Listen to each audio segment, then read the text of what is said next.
자, 반갑습니다. 우리 8차시고 이제 삼국 통일 전쟁에 대해서 배우게 됩니다.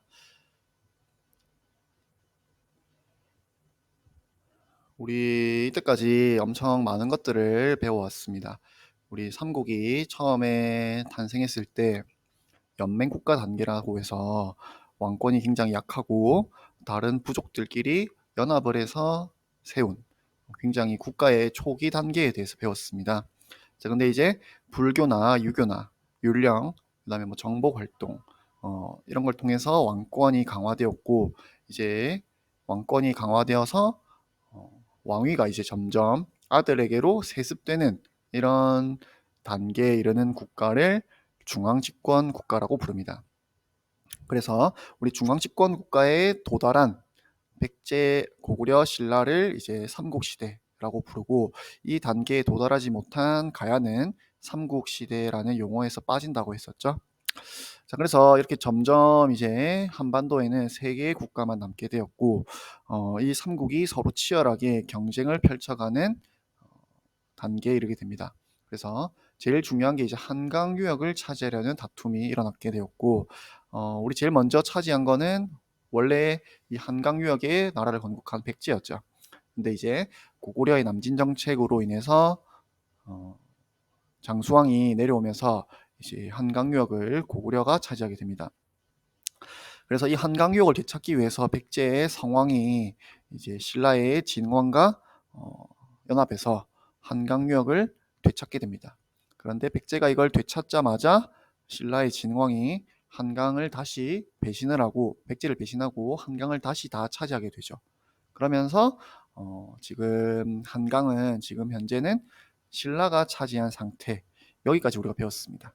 자, 그리고 이 이후로는 이제 치열하게 서로를 멸망시키려는 전쟁까지 통일 전쟁으로 이어지게 되는데, 그래서 우리가 배울 게 오늘 신라와 당나라의 연합, 그다음에 백제의 멸망, 그다음에 고구려의 멸망, 그리고 이 멸망하고 나서 이 백제와 고구려를 다시 어, 일으켜 세우려는 부흥운동까지 오늘 배우게 됩니다.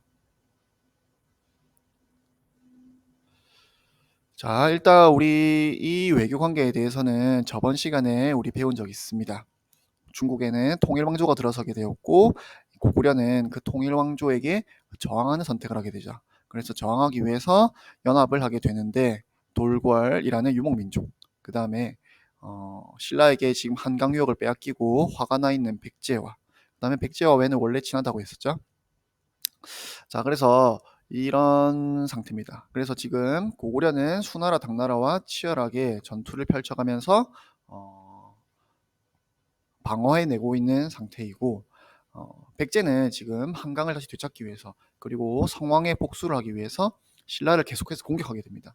그래서 이 위기에 빠진 신라가 이제 고구려에게 도움을 요청하게 됩니다. 자, 그런데 이 과정을 여러분, 이 내용을 가지고 국어 시간에 수행평가를 한다고 하니까 이 부분을 조금 더 자세하게 잘 들어놓는 게 좋겠습니다.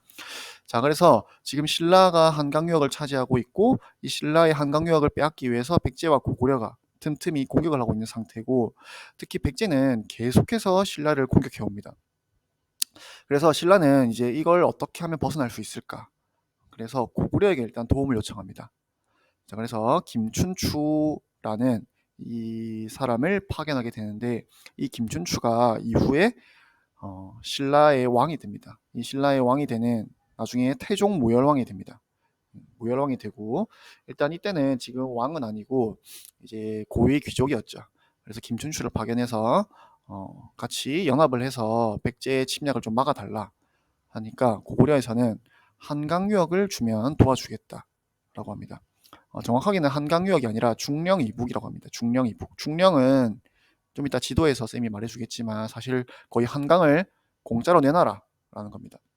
자, 그러니까 신라 입장에서는 여러분, 지금 한강을 차지하기 위해서 백제를 뒤통수를 치고 지금 이런 고립된 위치에 이르게 되었는데, 그럼 다시 한강역을 공짜로 고구려에게 넘겨주면 사실은 거의 얻는 게 없는 거죠, 신라 입장에서는.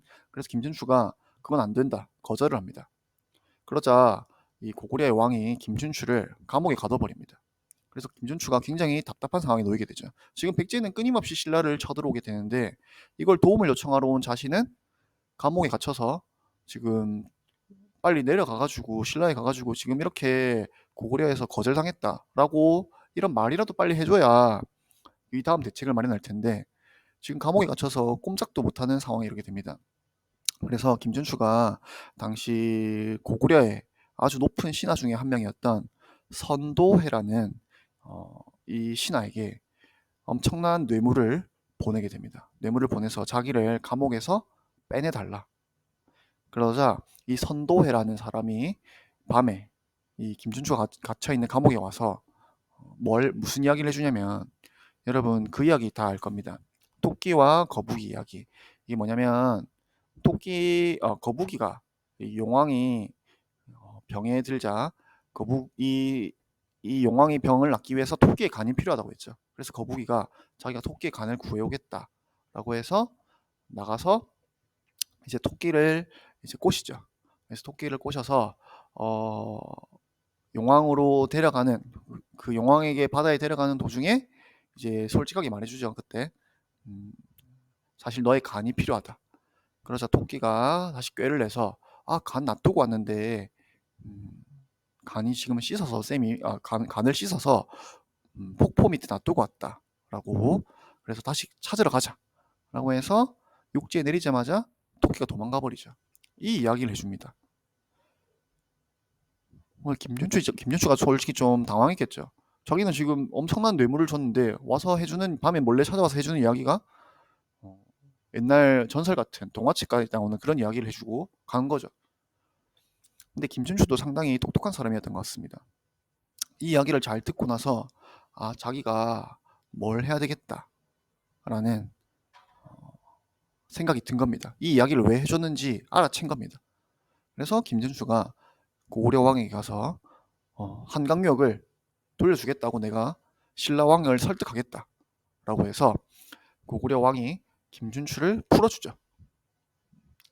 그래서 이 풀려난 김준추가 신라로 돌아가지 않고 곧바로 중국 당나라로 넘어가게 됩니다. 그래서 당나라로 넘어가서 이제 당시 당나라의 태종에게 이제 신라의 상황을 설명합니다. 우리가 지금 이런 상황이다. 좀 도와달라. 근데 당나라 입장에서도 이제 이 신라와 손을 잡는 것이 좋다고 생각했습니다. 왜냐하면 지금 당나라는 고구려와 끊임없이 공격을 하고 있는데 고구려가 그 공격을 다 막아내고 있는 상황이죠. 그러니까 후방에서 이 고구려의 후방인 신라에서 고구려를 조금만 괴롭혀서 군대를 조금 열로 고구려가 나눌 수 있게만 해준다면 훨씬 고구려로 쳐들어가는 게 쉬워지겠죠. 그래서 당나라가 그래, 그럼 너희와 이제 동맹을 맺겠다라고 약속을 합니다. 그래서 동맹을 맺는 대신에 요구한 것이 이 대동강 이북의 땅을, 그러면 고구려를 쳐들어가서 백제도 다 멸망시켜 줄 테니까 대동강 이북의 땅은 다 넘겨라. 대동강이 어디냐면 지금 저기 평양이라는, 지도에 평양 보이죠? 평양. 그 평양이 흐르고 있는 이 강이 대동강입니다. 그리고 아까 쌤이 중령 이북을 설명한다고 했는데 중령을 설명 안 했네. 중령은 여기 잘 보면 지도에 보면 단양이라는 곳이 보이죠? 단양. 여기 이 부근이 중령입니다. 그래서 이 중령 이북을 아까 고구려에서 다 넘기라고 했다면 사실 거의 엄청난 영토를 사실 신라가 다 넘기는 상황이니까 신라는 그것을 이제 수용할 수 없었겠죠. 그래서 이 당나라의 요구를 수락하고 이제 신라와 당나라의 동맹, 이 동맹을 나당 동맹이라고 합니다.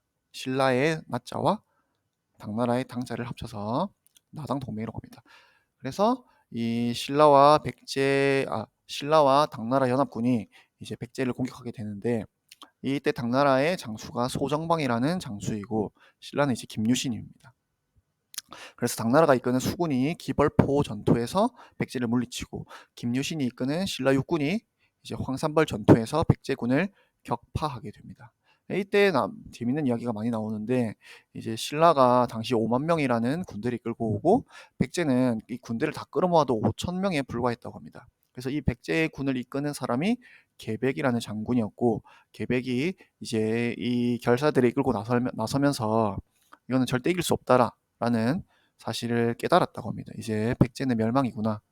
그래서 이 계백이 나가면서 부인과 자식들을 이제 다 죽이고, 어차피 나라가 멸망하면 너희는 신라나 당나라로 끌려가서 아주 노비처럼 살 것이다 라고 해서 가족을 다 죽이고, 어차피 나도 죽을 거니까 계백이 이렇게 끌고 나가고, 이때 계백의 결사대가 5,000명의 결사대가 굉장히 결사적으로 잘 싸워가지고 신라군을 몇 번이나 물리쳤다고 합니다. 그래서 이 신라군에서 이 화랑 관창이라는 이 청소년이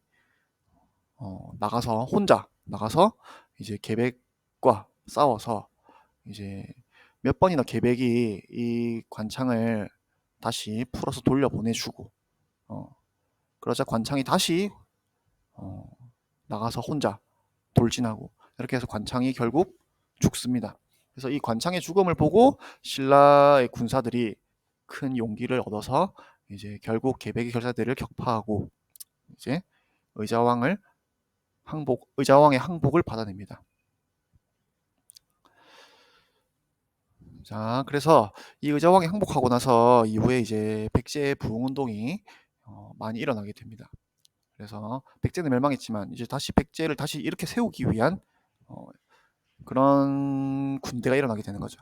이 군대도 결국 진압되게 되고, 여기 오른쪽에 보이는 거는 낙화암이라는 우리가 흔히 의자왕의 삼천궁녀라는 이야기 많이 들어봤죠. 근데 사실 의자왕의 삼천궁녀가 있었다라는 거는 사실 완전히 우리가 믿을 수 없습니다. 왜냐하면 이 역사라는 거는 결국 승리자에 의해서 쓰여지기 때문에 사실 신라가 백제를 멸망시켜 놓고 백제의 왕이었던 의자왕이 아주 훌륭한 왕이었다라고 할 수 없겠죠. 의자왕이 아주 나쁜 놈이어야지만 자기가 그 나쁜 놈을 없애버리고 백성을 구원했다라는 스토리가 완성이 되는 겁니다. 그래서 의자왕을 이제 삼천궁녀는 이후에 꾸며서 덧붙여진 이야기가 아닐까 싶고, 어쨌든 전설 속에서는 이제 이 삼천궁녀가 백제가 멸망하고 나서 여기서 강으로 뛰어들어서 목숨을 끊었다고 하는 낙화암이 지금의 이제 부여라는 도시에 가면 있습니다. 선생님 어릴 때 여기 수학여행 때 간 기억이 나네. 자, 그래서 백제의 부흥운동을 이끌었던 사람이 여기 흑치상지라는 사람이 있고, 복신, 도친, 부여풍 이런 사람들이 있습니다. 그래서 이때 백제의 부흥운동을 이 외에서 일본에서 굉장히 많이 도와줬다고 하는데 결국 실패로 돌아가게 됩니다. 그 다음에 고구려 멸망. 역시 백제가 멸망하고 나서 이제 나당연합군이 고구려를 공격해 옵니다. 자, 근데 이제 연개소문이라는 사람이 이 고구려 왕을 죽이고 본인이 고구려 왕을 바꾼 다음에 권력을 다 장악했다라고 저번 시간에 가르쳐줬죠. 이 연개소문이 사망하고 나서 이 연개소문의 아들들끼리 굉장히 권력 다툼이 일어납니다. 그래서 이 첫째 아들이었던 연남생이라는 이 사람이 결국 당나라에 투항해서 당나라가 이 고구려를 멸망시키러 오는 군대 장군으로 참여하게 됩니다. 그래서 이런 어떤 내분에 힘입어서 고구려가 결국 멸망하게 되는 게 668년이고요. 쌤이 굳이 연도까지 쓴 거는 연도를 알 필요는 없지만 백제 멸망과 고구려 멸망 같은 거는 우리나라 역사에 굉장히 큰 사건이기 때문에 한번 연도 정도는 알아두는 것이 좋지 않을까. 시험에 내진 않을 겁니다. 상식적으로 알아두면 좋지 않을까라고 해서 굳이 썼습니다. 역시 마찬가지로 고구려 부흥운동이 곳곳에서 일어나게 되는데 결국 실패로 돌아가게 되면서 백제와 고구려가 결국 멸망하게 됩니다. 자, 그래서 이 다음 시간에는 이제 당나라와 연합해서 지금 고구려 백제 멸망했죠. 그럼 이제 공동의 적이 사라졌습니다. 그럼 신라와 당나라는 이후에 어떤 관계가 되었을지 이 다음 시간에 우리가 배우게 되겠습니다. 자, 여기까지입니다.